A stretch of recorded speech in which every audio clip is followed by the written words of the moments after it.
శత్రుబాధలు పోవాలంటే నివారణ మార్గం, ఏకైక నివారణ మార్గము ఒక రాగి గ్లాస్ తీసుకుని దాని మీద చక్కగా పచ్చ కర్పూరం కానీ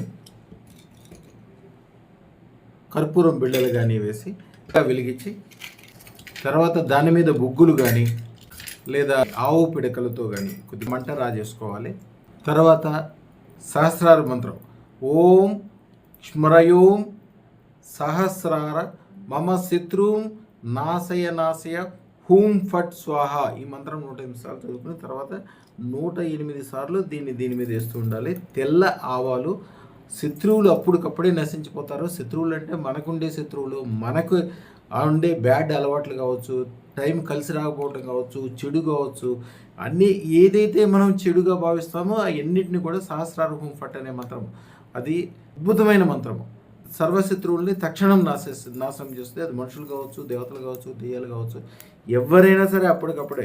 ఇది జనరల్గా ఆదివారము అర్ధరాత్రి చేస్తారు. ఎప్పుడైనా అవసరమైతే టైము ఏమి చూడకుండా ఏ టైంలో అయినా చేసుకోవచ్చు. ఎప్పుడైనా దారుణంగా జ్వరం వచ్చింది, వ్యాపార వ్యవహారాలు నష్టం వస్తుంది, ఏదైనా ప్రమాదం మీదకు వచ్చేస్తుంది అనుకున్నప్పుడు అప్పటికప్పుడే చేసుకోవచ్చు.